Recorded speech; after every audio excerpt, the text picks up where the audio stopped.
The Middle East just cut off 20% of global oil supply, and the world's response has basically been to shrug and complain about gas prices, which would be fine, except that's not what's actually happening here.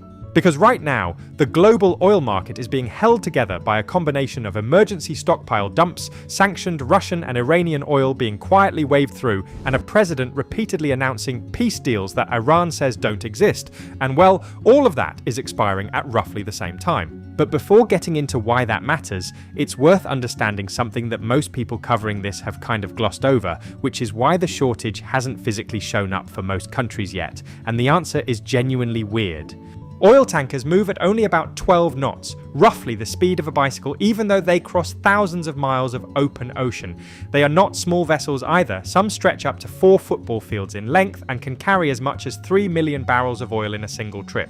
So when the Middle East suddenly went offline, a massive amount of oil was already out at sea, already mid-journey, having left long before any of it began. JP Morgan mapped the actual delivery cutoffs with Asia around April 1st, Europe around April 10th, and the US around April 15th. Parts of Africa were already well into it by late March. None of these countries are necessarily out of oil because governments keep emergency stockpiles, but what is unfolding there still gives a fairly clear picture of where the rest of the world is headed. Schools in Laos started closing 1 day a week to reduce road fuel consumption. Sri Lanka moved to a 4-day working week. Mass flight cancellations, factory slowdowns, air conditioning shutoffs across Vietnam and Pakistan. And the thing about all of this is that those countries can go and buy oil from producers outside the Middle East, but so can everyone else who's in the same situation, which means they're all competing in the same global market, bidding prices up for buyers who are still technically receiving pre-war shipments.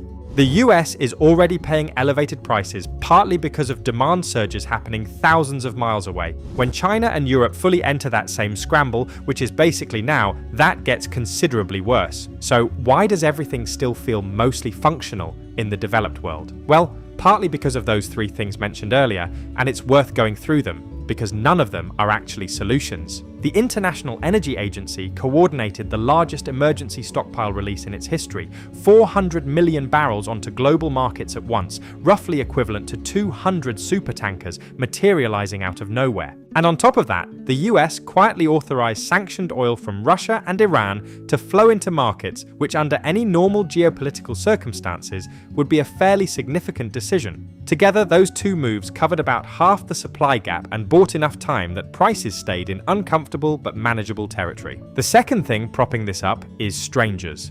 Oil futures are priced on what speculators think oil will cost in the future, which means market sentiment can actually move current prices in meaningful ways. When the White House signals peace talks are progressing, deals are close, major points of agreement nearly finalized, speculators price in cheaper future oil and sell down their positions, which creates downward pressure that partially offsets what the actual supply numbers would produce.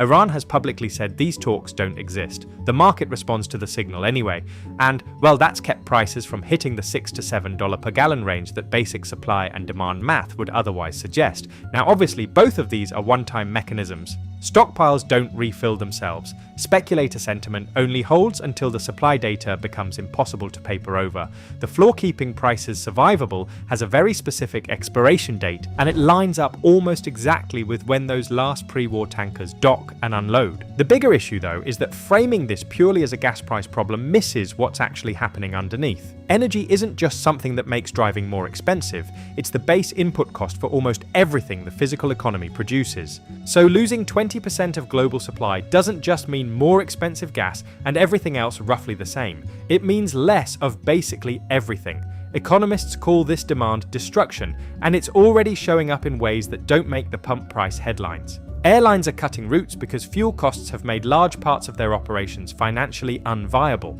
Semiconductor factories across Asia are shutting down partly due to power shortages, but also because helium, a byproduct of natural gas processing, is becoming scarce, and semiconductor manufacturing depends on it. So there's a chip shortage building inside an energy crisis. Construction costs are blowing past viable margins as lumber harvesting and shipping expenses climb, which feeds into housing supply, which feeds into affordability in a market that was already not great. Fertilizer components like phosphorus move through the Persian Gulf and are already showing up short in Asian agricultural supply chains, which eventually shows up in food prices everywhere. And each of those feeds back into the others in ways that compound inflation, erode purchasing power, and further contract the broader economy. Even a ceasefire signed tomorrow wouldn't quickly reverse that. The military campaign left refineries and energy infrastructure across the region in serious disrepair, and that is not the kind of damage that gets repaired in weeks or even months. Oil does not simply come back online because diplomats shake hands. The specific thing that probably deserves more attention than it's getting is winter. Every spring and summer, energy-dependent economies build up oil and gas stockpiles to handle the jump in heating demand during the cold months.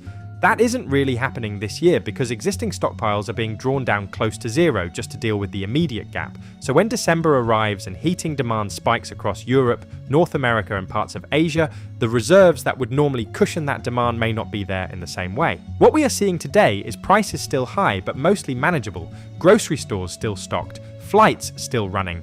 It feels like things are holding together, but just barely in some places. The buffers that normally smooth everything out are already thinner than usual, and the gap between current conditions and what's coming next is getting harder to ignore.